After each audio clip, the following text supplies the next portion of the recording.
Bueno, vamos a continuar entonces con la clase recordando que en realidad habíamos quedado en dos elementos importantes en la valoración posterior a la reanimación.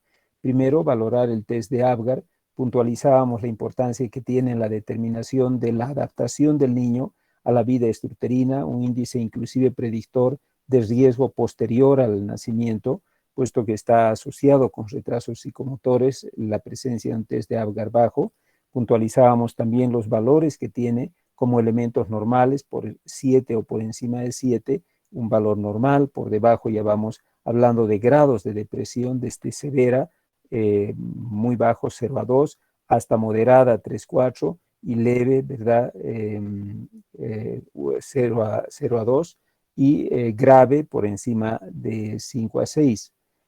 También puntualizábamos otro elemento importante que está muy asociado al test de Apgar, que es el tema de la dificultad respiratoria en una escala de graduación de su dificultad, donde decíamos que el niño, tomando en cuenta 5 parámetros importantes como aleteo nasal, movimiento tóraco-abdominal, retracción sifoidea, tiraje intercostal y desde luego el quejido, podría tener grados distintos de dificultad respiratoria.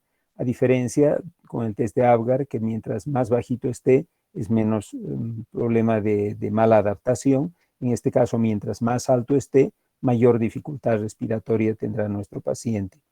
Y evidentemente habíamos quedado en un tema que era fundamental, el determinar indudablemente la característica del niño en relación a la edad gestacional.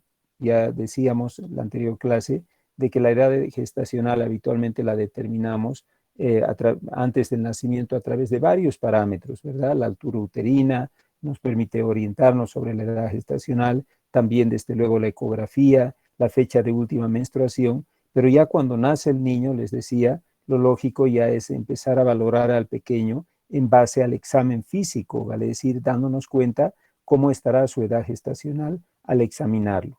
Y en ese contexto, en ese tratar de ver cómo es el pequeño paciente en cuanto a la edad gestacional, habíamos comentado de que existen varios parámetros a seguir.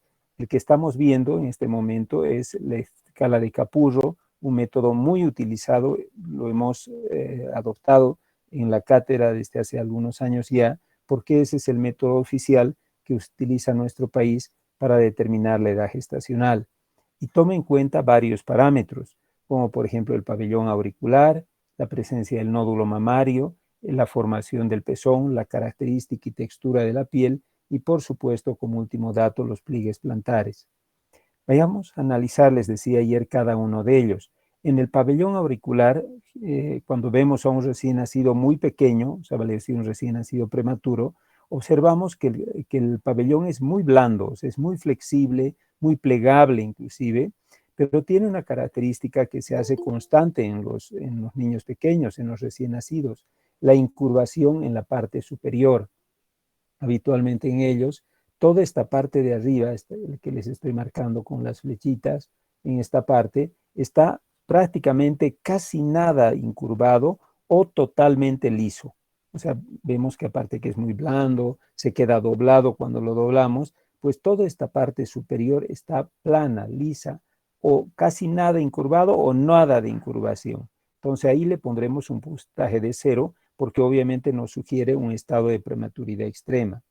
Cuando ya empieza a incurvarse en la parte superior, como vemos aquí, no toda la parte superior está incurvada, sino un poquito de la parte superior, decimos que este niño ya tiene una mayor edad gestacional, pero no mucha. Por lo tanto, le pondremos un puntaje de 8.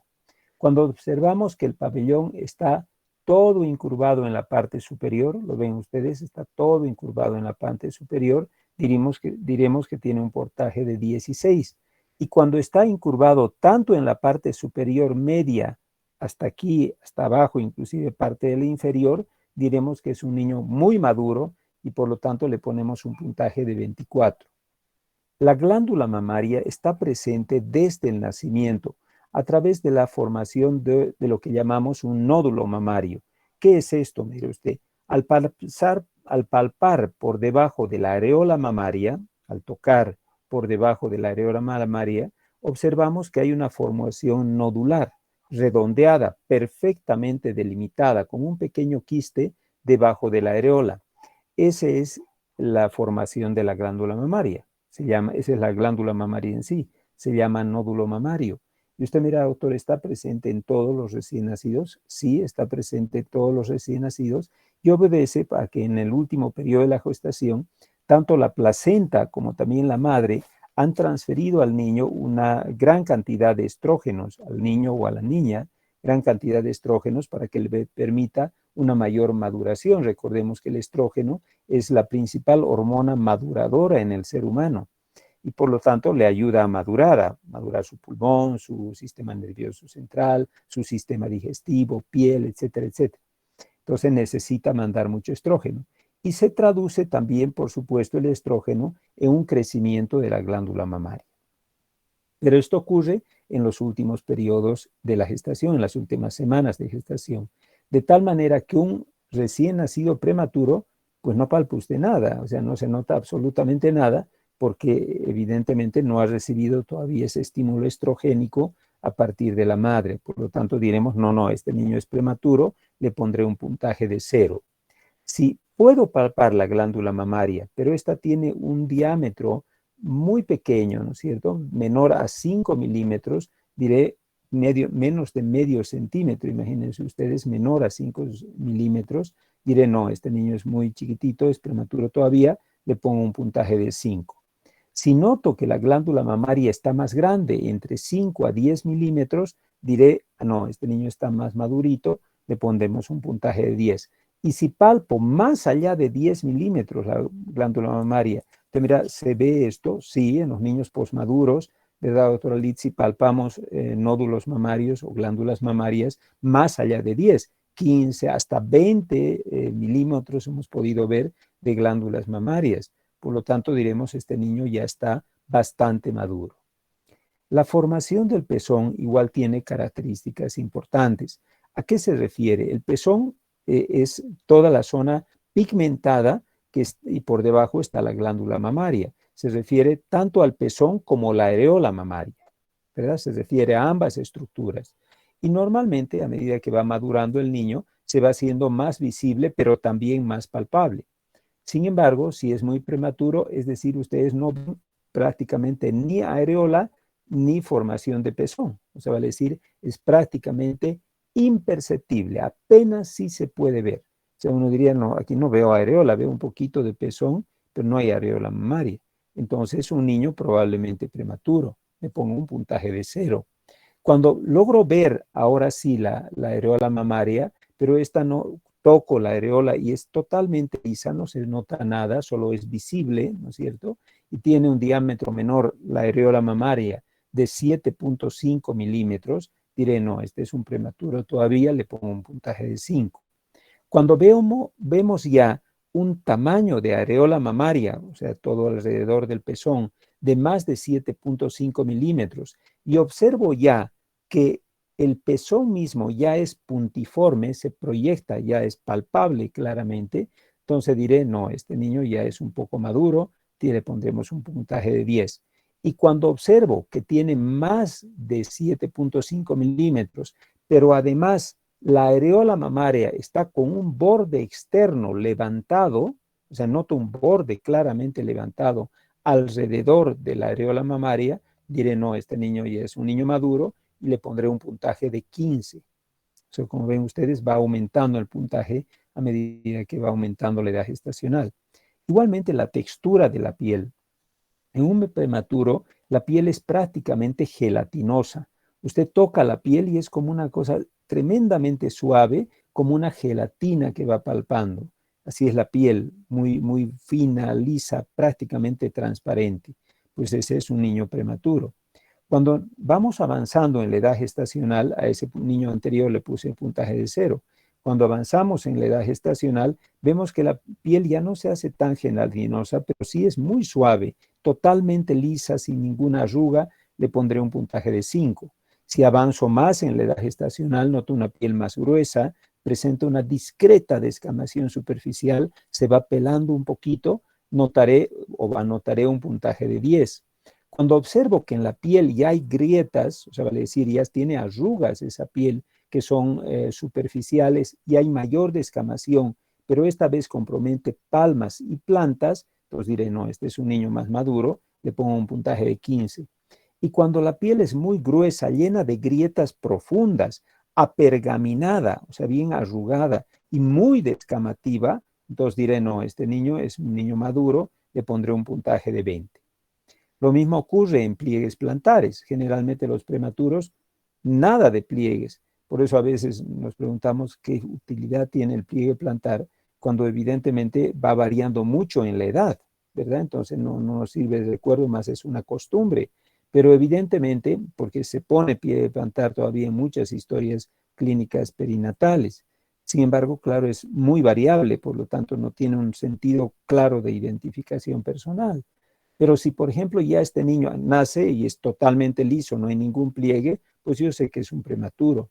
Si tiene un poco de pliegues, pero mal definidos en la zona anterior, diré, bueno, este es prematuro, pero ya no tanto, les pongo 5. Si tiene claras marcas en la zona anterior, vale decir, pliegues muy claros, pero solamente en el tercio anterior, pues diré que es más maduro, le pondré un puntaje de 10.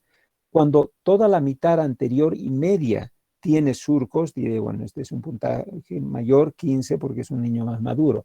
Pero si observo que toda la planta del pie está llena de surcos profundos, entonces diré, no, este es un niño ya maduro y le pondré un puntaje de 20. ¿Qué hacemos con este puntaje? Me dirán ustedes.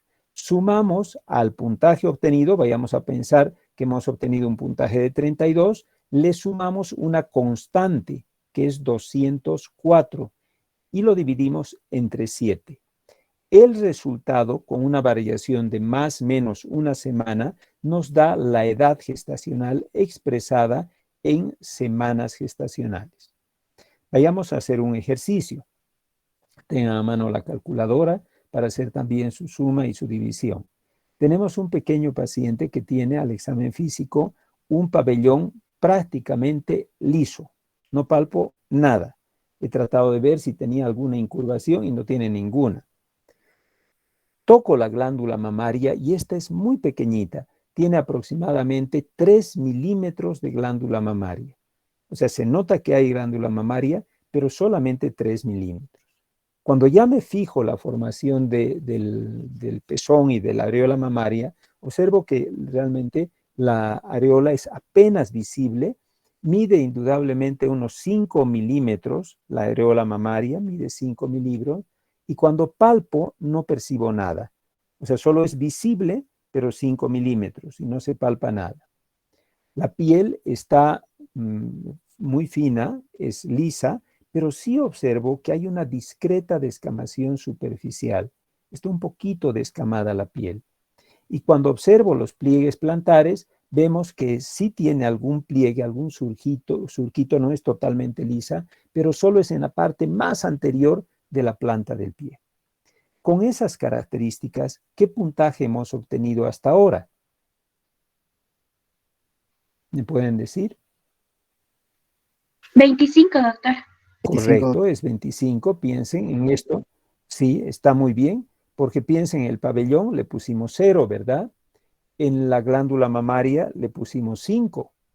En la formación del pezón le pusimos también 5. En la piel ya le pusimos 10, porque estaba ya con discreta descamación muy finita, entonces ya eran 20. Y en los pliegues le pusimos 5, porque claro, no era totalmente lisa, sino que había en el tercio anterior un poquito de surcos visibles. Por lo tanto, era 25. 25 le sumamos a 204. ¿Cuánto sería? 229, ¿verdad? Y eso lo dividimos entre 7. ¿Cuánto nos da?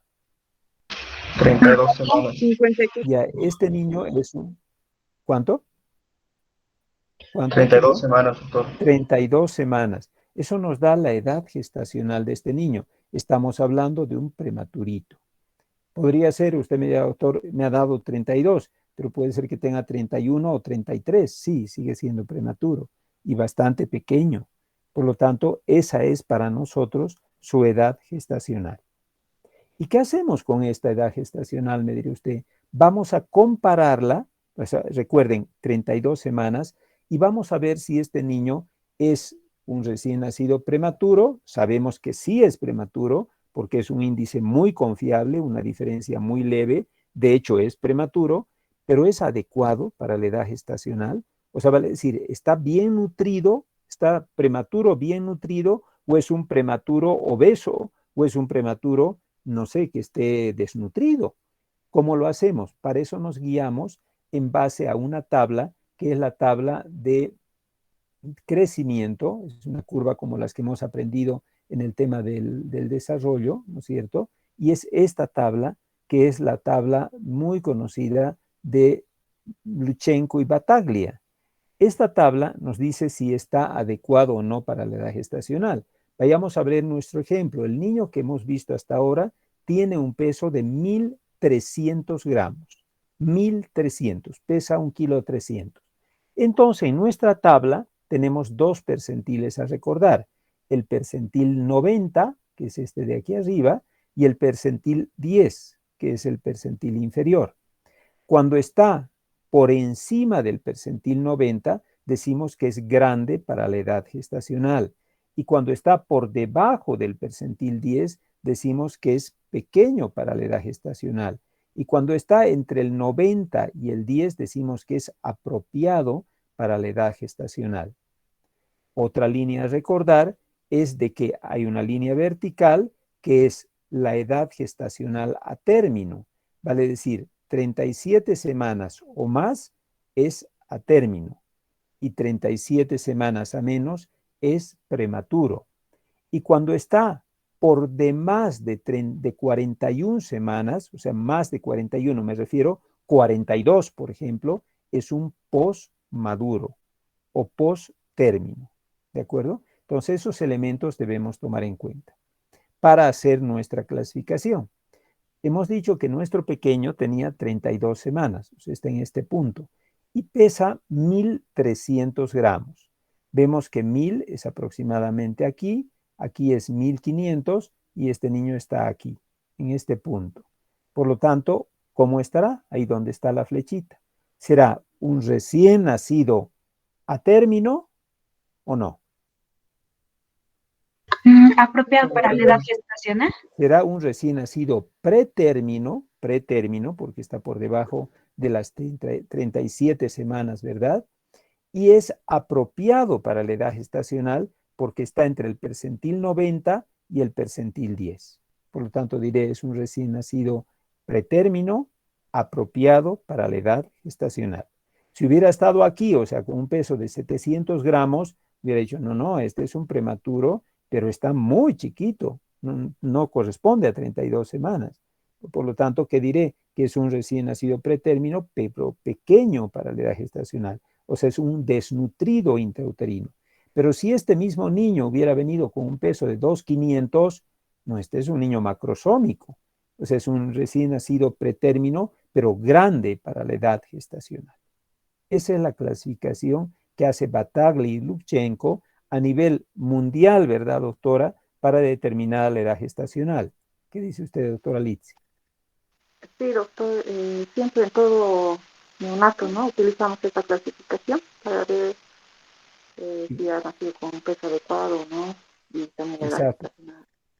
Sí, y esto no es, digamos, solamente aquí en Sucre o en Bolivia, porque es una norma boliviana, sino también a nivel de internacional. O sea, utilizamos en cualquier lugar donde ustedes vayan a hacer la especialidad o estén trabajando, pues se van a dar cuenta que la misma curva es utilizada. O sea que en realidad ese es el método que vamos a usar. Evidentemente con esas características nos da muchas clasificaciones, ¿verdad? Puede ser recién nacido a término adecuado para la edad gestacional o apropiado, puede ser recién nacido a término pequeño, puede ser recién nacido a término o prematuro, pequeño, grande o apropiado, o postmaduro o posttérmino, pequeño, apropiado, grande para la edad gestacional. Esas serían nuestras clasificaciones que vamos a usar en los niños. ¿De acuerdo? ¿Alguna duda que tengan? ¿Alguna pregunta? Doctor, ¿qué dijo que se llamaba la clasificación anterior? De Battaglia aquí está el nombre, y Luchenko, Bataglia y Luchenko. Son los autores que han hecho esta tabla y la hicieron en un lugar que primero que tiene es en Denver, donde evidentemente la población es muy variada, o sea, vale decir, hay mucho migrante sudamericano en esa zona, como también existen nativos del lugar, y tiene la característica que no es un lugar que esté a nivel del mar, sino está a 2.400 metros sobre el nivel del mar. O sea, es una tabla que se adecua mucho a promedios internacionales. Por eso por eso se utiliza esta tabla. Gracias, doctor. De nada. Muy bien. Entonces, esa es nuestra característica. Ahora vamos a ver un poquito las características ya en el examen físico y algunas características notables que tiene el recién nacido. Por ejemplo, la pérdida de peso. Normalmente un recién nacido tiene que perder peso, pero evidentemente estas pérdidas de peso tienen porcentualidades fijas. O sea, vale decir, no puede un niño perder 20% o 30% de su peso corporal. Tiene que perder, evidentemente, pero un porcentaje determinado.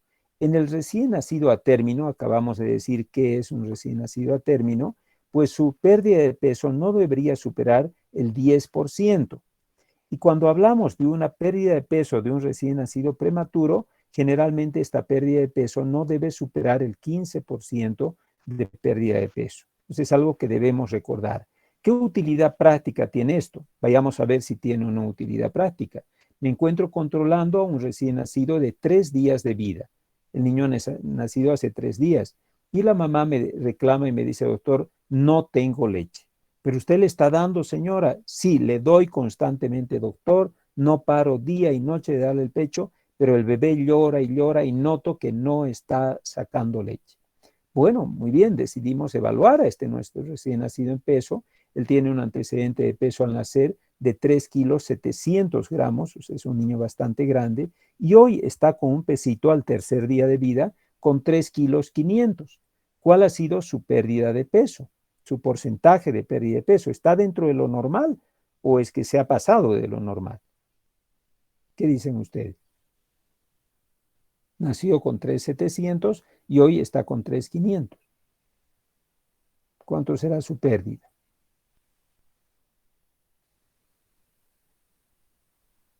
O sea, vale decir, 3.700 igual 100%, 3.500 igual a X, ¿no es cierto? Esa es la forma de hacer. 5%, doctor.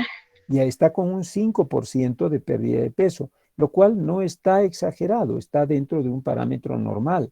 O sea, tranquilizaremos a la madre, le diremos, no, señora, mire, ha perdido peso, evidentemente es lo natural, señora, tiene siempre que perder peso, no se preocupe, pero usted está yendo bien, o sea, no está perdiendo demasiado. Sígale dando la leche materna, que es lo que corresponde, está sacando el bebé, lo ven, no ha perdido mucho, tiene que perder normalmente, pero mire, está en tercer, cuarto día y sin embargo ha perdido solamente el 5%.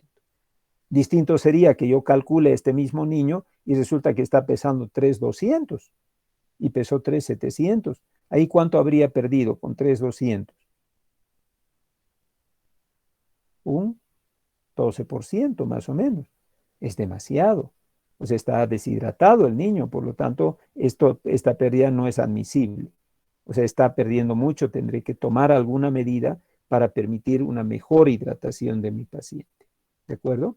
Ahora, posteriormente a esto, el niño tiene que tener una ganancia promedio de peso.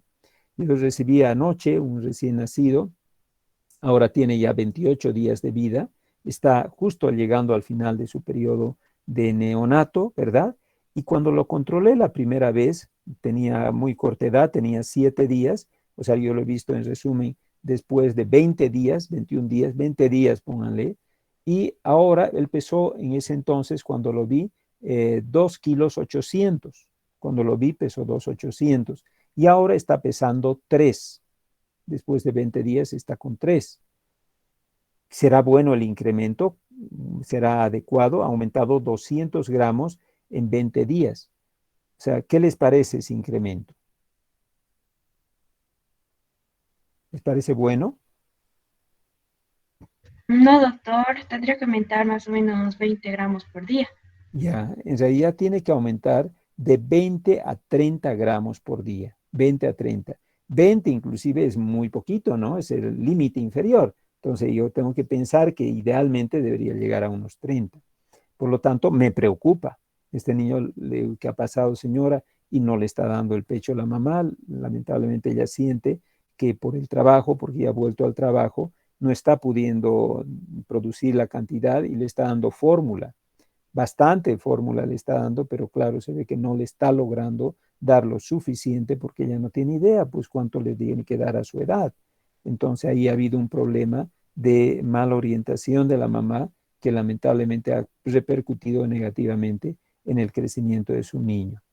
Hablábamos que en un recién nacido a término, la piel tiene una característica descamativa, ¿verdad? Y tiene distintas características en sus primeros periodos. Y es evidente que sea así. Normalmente la piel es muy descamativa en los primeros días de vida y luego ya se torna sin descamación. Es como si caería esa piel descamada y luego el niño nuevamente retorna a un estado de piel con buena hidratación y sin descamación.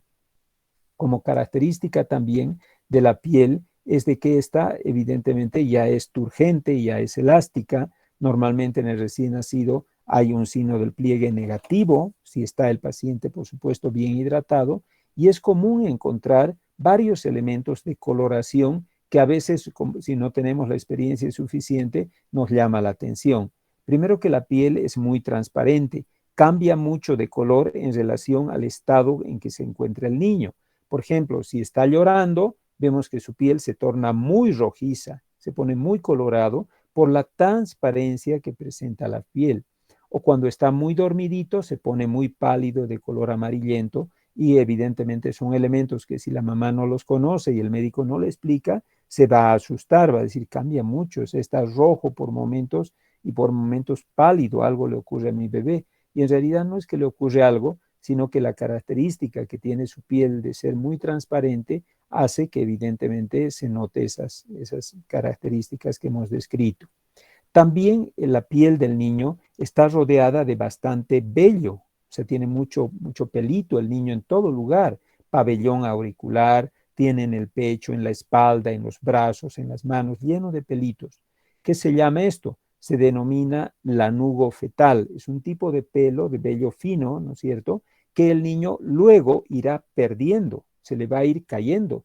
Muchos papás nos dicen, mire, doctor, qué maravilla, mi niño está súper peludo desde que ha nacido, va a ser un hombre muy belloso, como yo soy, dice el papá, ¿no? Contento el papá. Sin embargo, evidentemente ahí nosotros le decimos, sí, señor, tienes realmente bastante bello, pero esto no se preocupe, va a ir cayendo a medida de que pasan los días, porque es simplemente un pelito protector para el niño y se va cayendo el colgajo, o sea, se va desprendiendo ese pelo dando lugar al vello fino, prácticamente imperceptible, que posteriormente tienen los recién nacidos. El cabello también es algo que les llama mucho la atención a los papás porque a algunos niños se sorprenden de ver su pelo como tan abundante, ¿no? Dice, doctor, no sé qué le pasa a mi niño, mire su pelo, es un pelo hasta melenudo el recién nacido, o sea, tiene un pelo largo inclusive en la espalda que le llega a la zona interescapular inclusive, y qué ocurre, y además grueso, abundante, súper con mucho pelo que va inclusive implantado hasta la parte media de la frente. Eso lo vemos muy frecuentemente en nuestro medio. Pero, por ejemplo, el niño que estamos viendo en la imagen, mira, doctor, no tiene pelos, está medio calvito. ¿Por qué esas variaciones? ¿Qué dicen ustedes? ¿Tendrá que ver si el papá es calvo? Probablemente aquí el papá es calvo y claro, no tiene pelo, el niño ha salido también medio calvito. ¿Qué opinan ustedes? Doctor, ¿podría ser por el estrógeno que nos mencionó que produce en las últimas semanas de gestación? Tal vez si Ya, es maturo no va a estimular el crecimiento del vello, ¿no? ya, podría pensarse algo así. ¿Alguien tiene alguna otra opinión o alguna experiencia y tienen sus hijos o hermanos menores que los han visto nacer?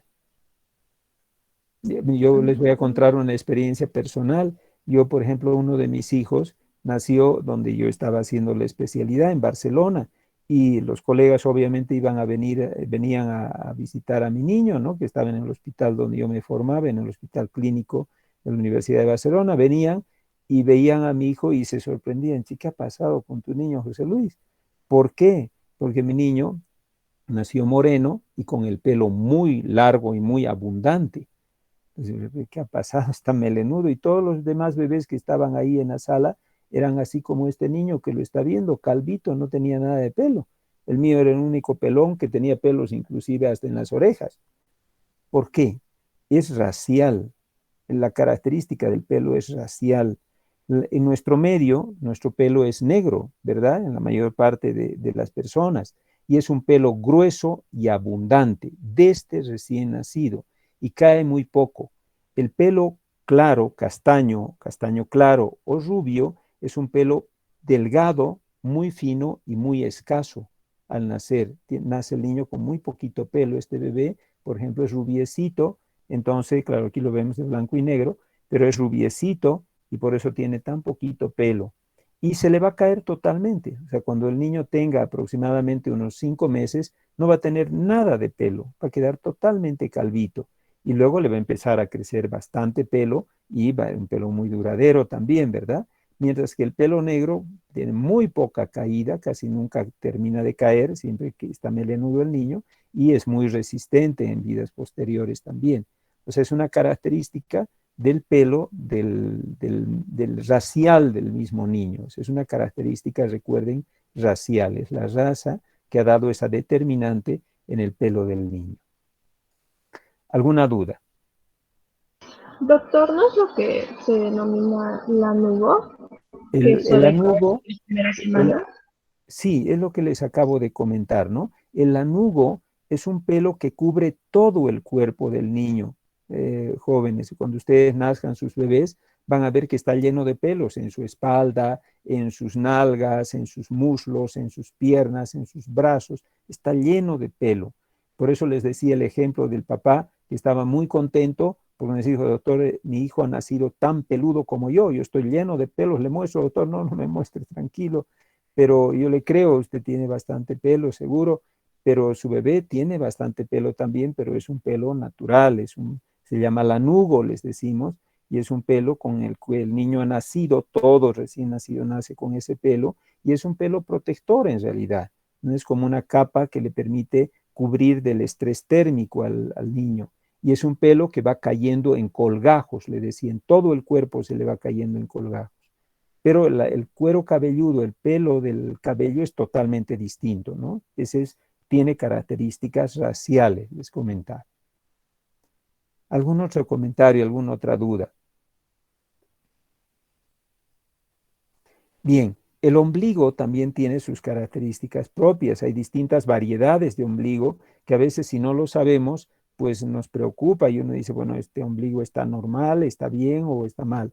Hay ombligos normales, vale decir, la piel y el cordón umbilical están al borde de la pared abdominal, ¿verdad?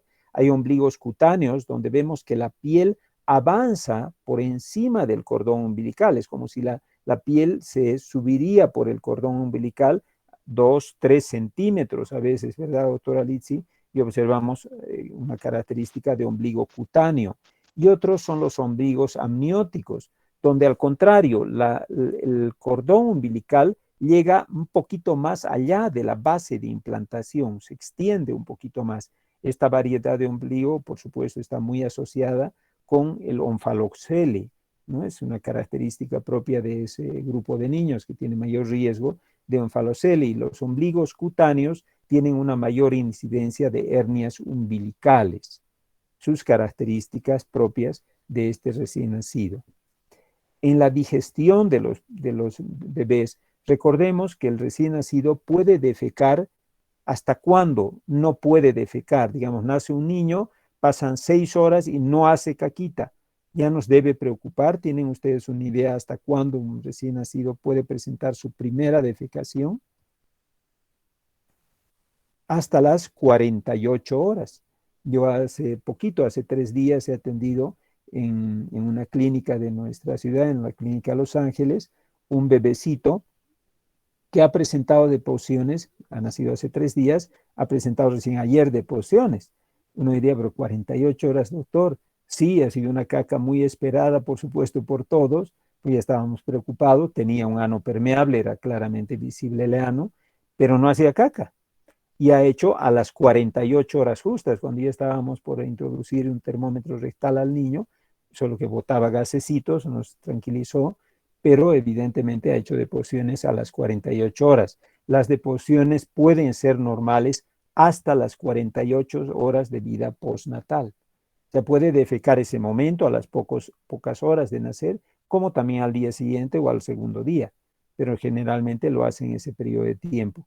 Recordemos que la primer deposición es de color negra, alquitranada, o sea, vale decir bastante pegajosa, y dura generalmente el meconio, se llama esta primera deposición, y dura generalmente 48 a 72 horas, cuando luego ya empieza a hacer las deposiciones de transición de un color ya un poco más café, ya no tan negro, luego un poco verdoso, y luego se vuelve ya la característica de deposición amarillo mostaza en el recién nacido alimentado con leche materna, o amarillo clarito, amarillo patito le llamamos, en el niño alimentado con fórmula, o color verde en los niños alimentados con fórmulas especiales.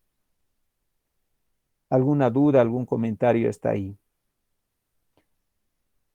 Así como la deposición inicial meconial es alquitranada, negra, o sea, vale decir bastante ligosa, en el recién nacido ya las deposiciones maduras son habitualmente líquidas o semilíquidas. Cuando encontramos un niño con deposiciones pastosas, ya hablamos de estreñimiento, o sea, ya no es tan normal ese pequeño, sino tiene una deposición ya madura, pero en realidad de consistencia pastosa, que sugiere la presencia de un estreñimiento. La diuresis igual muchas veces tarda en presentarse las primeras 24 hasta 48 horas, alcanzando ya un ritmo de diuresis habitual de 1 a 3 ml por kilogramo de peso hora a partir del segundo o tercer día de vida. O sea, la diuresis se establece en un excelente volumen a partir de ese periodo, ¿verdad? Justamente coincide con el periodo de máxima pérdida de peso característica fisiológica de un recién nacido. Esto es lo que veíamos hace un momento, la clasificación del recién nacido en base a su edad gestacional. Por supuesto, el medir a un recién nacido es fundamental. Recuerden que siempre medimos 3 parámetros en sala de parto: talla, peso y perímetro cefálico. Habitualmente hay algunos que miden también el perímetro torácico o el perímetro braquial o el perímetro abdominal, y por eso les he traído los tamaños promedios que tienen estas distintas dimensiones nuestros pequeños pacientes. Lo habitual, repito, es que se evalúe el peso, la talla y el perímetro cefálico. Doctora, en el hospital de la Jastambo, ¿se sigue valorando esos 3 parámetros también? Sí, doctor, en neonatología, ¿no? En neonato, ¿verdad? O sea, sería peso, talla y perímetro cefálico. En el gineco, evidentemente, también se sigue valorando los 3 parámetros, ¿no? Peso, talla y perímetro cefálico en todos nuestros recién nacidos. Y hemos hablado un poquito de la característica de la piel, el color, su elasticidad. La ictericia, doctor, es muy frecuente. Es algo que nos debe preocupar. En realidad, la ictericia es en la mayor parte de los casos fisiológica. Piensen ustedes que 8 de cada 10 recién nacidos, 8 de cada 10 recién nacidos a término se ponen histéricos. O sea que en realidad lo raro es no encontrar ictericia. La ictericia, por lo tanto, es enormemente fisiológica. Ya hablamos como patológica cuanto supera una cierta extensión en la piel, que lo veremos cuando hablemos del tema de ictericia. Pero evidentemente para nosotros es una característica normal por el acúmulo de la bilirrubina indirecta. Siempre debemos valorar la presencia o no de lesiones, porque muchas veces se produce en el trauma obstétrico, que lo veremos posteriormente, las lesiones propias de la piel. Aparte de aquello, el tórax tiene una característica habitualmente simétrica, ¿no es cierto? Y hemos hablado que los movimientos tóraco-abdominales, ¿cómo son en el recién nacido normal? ¿Qué ocurre en la inspiración, jóvenes? Doctor, Sí, doctora. Se expande tanto el tórax como el abdomen, ¿verdad? En la respiración, ambos elementos se expanden. Es una característica propia de un recién nacido, ¿verdad? Y en esfera cardiopulmonar, evidentemente los recién nacidos ya tienen ruidos cardíacos rítmicos, regulares, normofonéticos, con un murmullo vesicular presente, aunque sí es notoria su respiración ruda en el recién nacido. O sea, vale decir, encontramos todavía en los primeros días de vida una respiración más notoria, el murmullo vesicular, por la presencia aún de secreciones que se van absorbiendo progresivamente después de haber nacido con gran cantidad de líquido pulmonar. El abdomen igualmente es algo que siempre nos llama la atención. Las dos imágenes que estamos viendo en la pantalla es lo que les decía anteriormente. Este es un onfalocele. Fíjense cómo las vísceras se han incrustado dentro del cordón umbilical, ¿verdad? Y esta es una gastrosquisis. O sea, el niño ha nacido sin pared abdominal y todos los intestinos están afuera.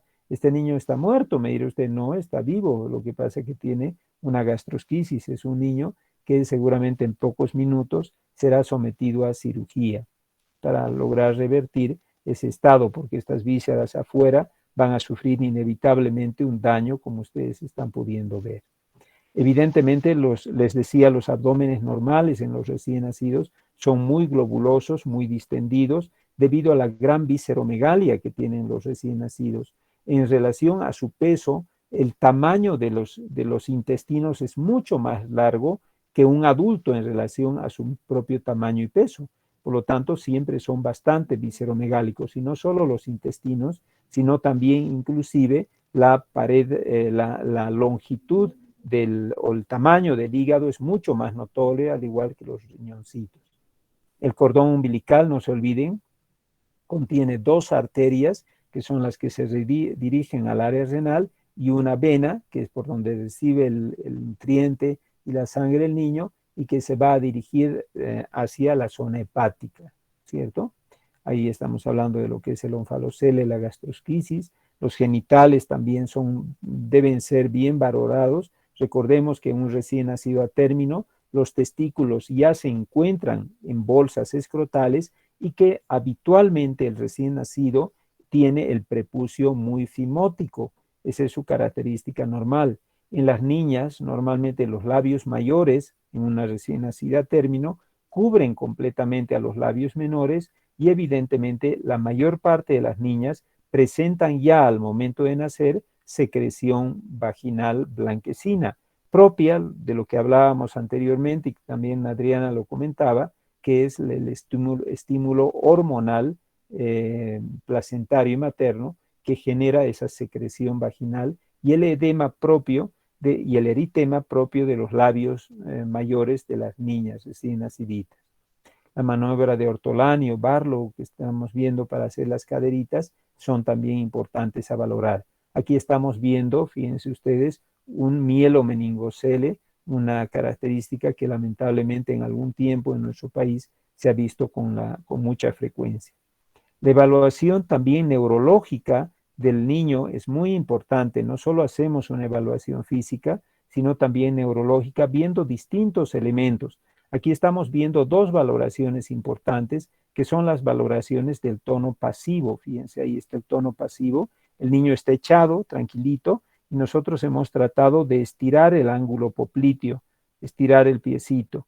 Un niño prematuro, evidentemente, puede hacer este ejercicio que está haciendo aquí el doctor, o sea, estirar completamente el pie, totalmente longitudinal, levantado, lo puede hacer, pero un prematuro o un recién nacido a término, perdón, es imposible. Tiene un tono popliteo muy marcado y por lo tanto no puede estirar así como este niño su piecito.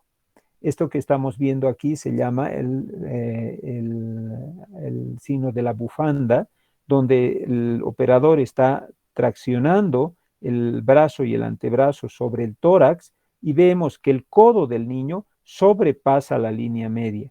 En este caso, este niño tiene un tono pasivo, recuerden, pasivo, muy bajo, por eso es que logra una extensión tan marcada del brazo, el signo de la bufanda.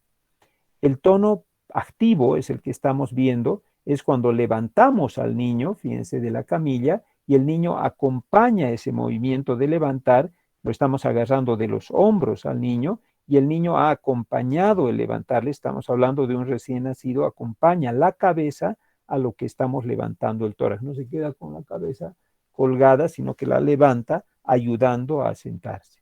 Ese es un buen tono activo, lo hace con mucha naturalidad un recién nacido a término, pero el prematuro no puede, permanece con la cabeza tirada hacia atrás, como estamos viendo en la imagen. ¿Lo ve? Permanece, es un prematuro que está hipotónico natural, o un niño con daño neurológico, por ejemplo, tiene una hipotonía patológica y eso hace que no pueda acompañar con la cabeza el movimiento del tórax.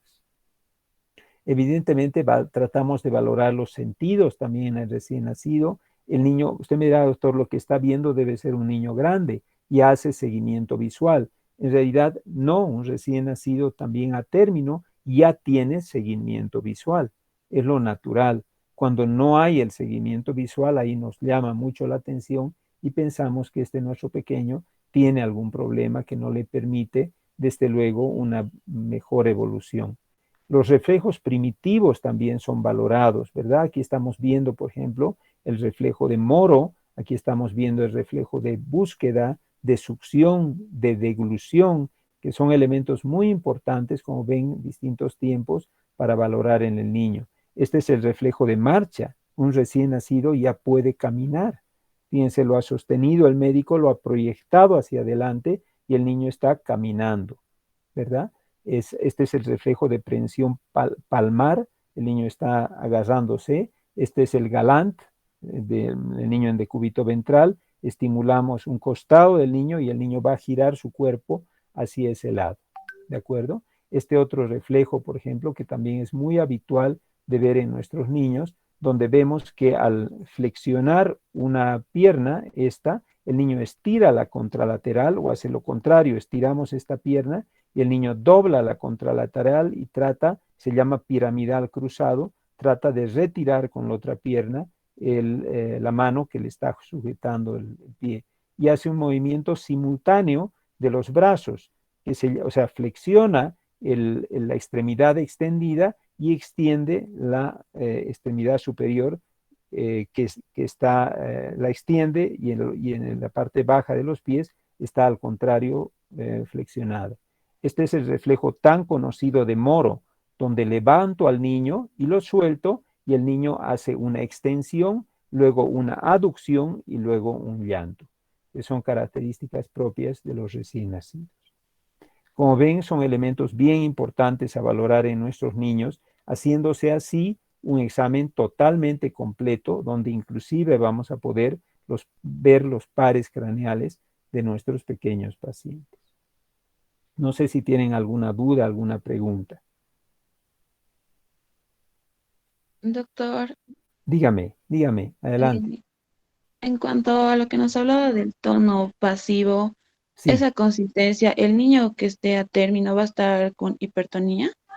en realidad siempre el tono es más activo del niño a término sano.